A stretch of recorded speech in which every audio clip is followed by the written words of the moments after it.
But if the anointed king, or the anointed minister of God willfully consent to the wickedness of these last days of civil and religious licentiousness, if they, out of false principles of deference to popular opinion, presentees, or for worldly interests, or honors, consent to abdicate their standing as the ordinance of God, to recognize the people as the source of their authority,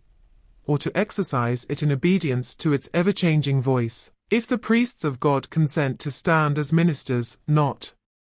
of the one church, but of one of the many sects admitted into the temple, and whose idol is inscribed among the objects of the pantheistic worship of the age,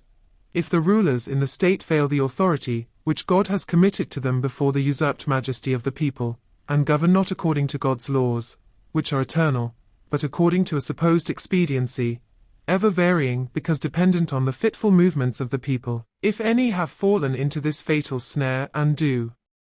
not repent of their wickedness,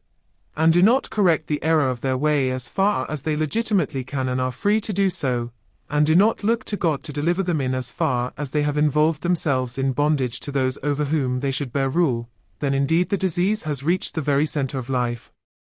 God is not merely rejected, but betrayed, and he has no further dealings in store, but the outpouring of the vials of consuming judgment.